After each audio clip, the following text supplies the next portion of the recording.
Bonjour à tous, nous sommes le lundi 11 avril 2022 et bien que je ne sois pas un spécialiste des crypto-monnaies, on m'a demandé de faire une petite analyse sur quelques-unes d'entre elles. Donc je vais juste rappeler que, encore une fois, je ne suis pas un spécialiste des crypto-monnaies, que mes analyses n'engagent absolument que moi, que je ne les trade pas, donc je me contente juste de les analyser. À partir de là, aucun conseil évidemment, à vous d'en déduire ce que vous en voudrez. Je vais aller relativement vite, tout du moins je vais essayer d'être concis. Je démarre par l'annuel où on voit évidemment que 2021 a été relativement explosif avec un ATH à 69 000 et puis une réaction quand même des vendeurs.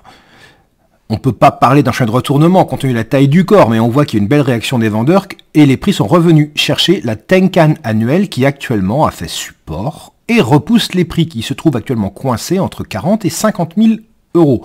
Cette bougie pour le moment n'a aucune consistance puisque c'est une bougie annuelle, nous ne sommes qu'en avril, nous avons passé un tiers de l'année, donc aucune déduction à en faire. En mensuel, quoi dire? Certes, le Kumo est haussier. La Chikou, je l'oublie puisqu'elle est totalement libre pour le moment. Ce qu'on peut voir, c'est que les prix ont cassé Tenkan et la Kijun fait support depuis janvier. Vous voyez, avec un premier test et la Tenkan annuelle, vous voyez, a été testée également.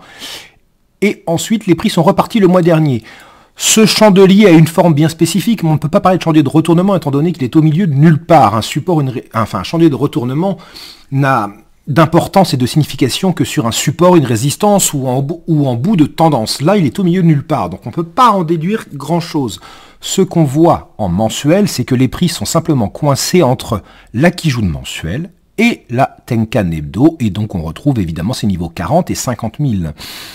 Mon impression serait plutôt éventuellement là, bah oui, un envie de revenir travailler la Kijun, mais elle a déjà fait support, donc déjà 2 fois testée, elle a fonctionné 2 fois, donc ce n'est pas forcément l'idéal. Incertitude tant qu'on est, je dirais, dans cette zone entre 40 et 50 000, mais ça, il n'y a pas besoin d'Ichimoku, ni de moi-même, ni de quoi que ce soit pour le deviner. En hebdomadaire, beaucoup plus d'informations en hebdomadaire. Alors, déjà, je vais commencer par cacher Ichimoku. Vous le savez, je suis un grand admirateur du chartisme, mais je ne le pratique pas, ou très très peu. Toutefois, je me suis déjà exprimé sur ce point, dont je ne vais pas détailler, mais toutefois, on ne peut pas omettre ce magnifique canal avec un point, un point tout en haut, un deuxième point ici, et on a un premier point de contact en bas, un deuxième, un troisième ici.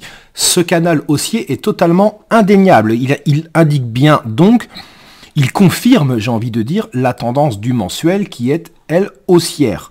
En revanche, en hebdomadaire, nous sommes dans un range. La borne basse n'a pas été touchée.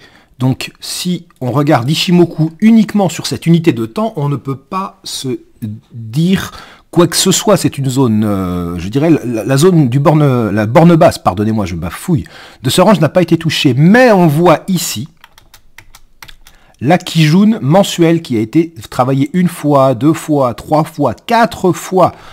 Donc du coup, l'analyse multitemporelle nous permet de nous dire que malgré qu'on n'ait pas touché le bas du range hebdo, on a quand même eu des belles velléités haussières. Sauf que depuis 3 semaines, on a eu comme une étoile du soir avec la Tenkan hebdo qui est toute proche. L'idée serait quand même de se dire dans un premier temps que ce magnifique marteau sur la Kijun mensuelle aurait pu envoyer les prix vers la zone ici qui se situerait entre 49 et 51 000 pour faire très très large, ce que je vais appeler la zone 50 000, où on retrouverait la zone d'équilibre du range, le niveau 50 000 et les Kijun hebdo et mensuel. Donc l'idée serait quand même de revenir chercher cette zone. Mais cette étoile du soir hebdo ne nous incite pas à l'achat pour le moment. On a quand même 2 supports très très importants qui sont bien visible, la Tenkan hebdo, le niveau 40 000. Donc je pense qu'un contact avec l'un ou l'autre de ces 2 niveaux mériterait d'attirer notre attention et d'observer ce qui se passe. Au passage, on va regarder, les prix se sont arrêtés, me direz-vous, pour quelles raisons les prix se sont arrêtés si près du haut? Eh bien regardez la Chikou ici. La Chikou, je vais regarder, juste cacher les prix pour bien vous montrer. Regardez où la Chikou a été bloquée sous sa Kijun. Voyez. D'où l'importance de ce filtre qu'est la Chikou, voyez. elle est venue, et malgré tout, eh ben, la Kijun, pardon, a résisté. Je vais réafficher les prix. Et ce qu'on voit, c'est que là, maintenant, elle est libre. Donc on pourrait éventuellement repartir à la hausse. Mais bon, revenons sur les prix. La Tenkan ou les niveaux des 40 000 seraient des niveaux pour moi d'intervention. Et la configuration hebdomadaire ne donne pas envie d'acheter là, tout de suite et maintenant. En journalier, ça ne sert plus à grand chose. Voilà, tac. Pardon. En journalier, il y a un ancien range qui a été cassé. Nous sommes donc passés en tendance haussière. Voilà, je le montre, je vais le supprimer aussi vite. Tac. Pour ne pas encombrer l'écran, ce qu'on voit, c'est qu'on a donc passé en tendance haussière, mais la respiration a été assez violente et les prix ont cassé Tenkan et Kijun après le contact de la Chikou hebdomadaire. Du coup, actuellement, c'est l'incertitude totale, puisque les prix sont sous les résistances Kijun et Tenkan, ce qui remet en cause la tendance, enfin le mouvement haussier actuel. La Chikou est pour le moment au-dessus de ses supports, et on peut donc bien remarquer la Tenkan hebdomadaire qui est toute proche, ici, et le niveau 40 000.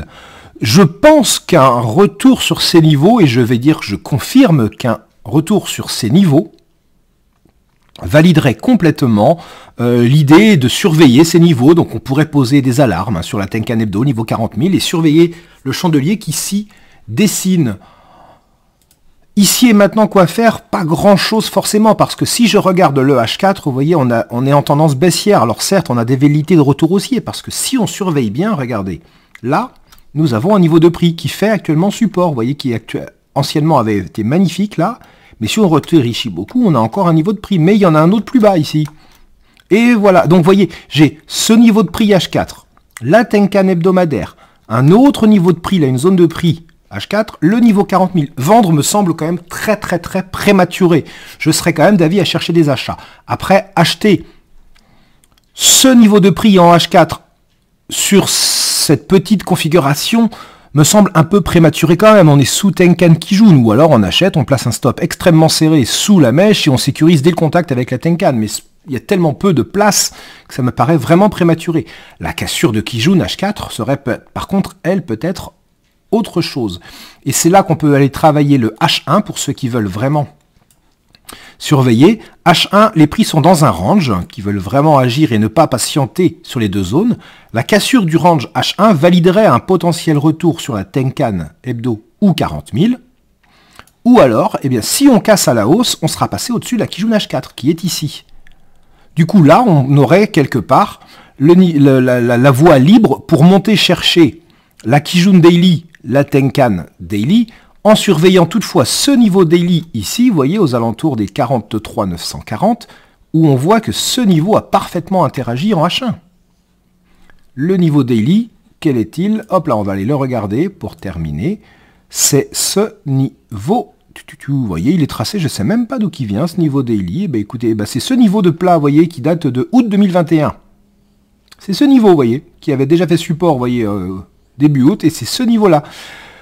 Donc, très incertain. Je pense que ici et maintenant, tout de suite, rien à faire. On va surveiller soit la cassure du range H1 si on veut être un petit peu téméraire, ou alors on va attendre, si on est plus investisseur, je pense, un retour sur la Tenkan Hebdo ou 40 000, ou alors la cassure de cette zone autour des 40 000. Donc, je suis très incertain. Je suis désolé de ne pas donner d'informations ou de plans réellement concrets, enfin de plans, de choses à faire immédiatement, mais c'est aussi ça, un trader et un analyste. On regarde ce qui se passe et on se dit, voilà ce que je ferais s'il se passe ceci quand les prix seront sur la zone que j'ai définie à l'avance. Mais là, on est au milieu de nulle part. C'est très incertain, même si je pense qu'il y a une possible reprise, mais on a besoin de validation technique. Je vais terminer par un petit oubli que j'ai fait. Vous le voyez, je le dis pour éviter les remarques idiotes. L'analyse est faite sur mon compte démo, simplement parce que j'ai fait quelques petits tests après ma matinée, et donc j'ai pas envie de montrer mon compte réel spécialement, comme j'étais sur le compte démo. Voilà, tout simplement, donc pas de grande information, mais j'espère malgré tout que vous aurez pu en tirer quelques informations. Bonne journée.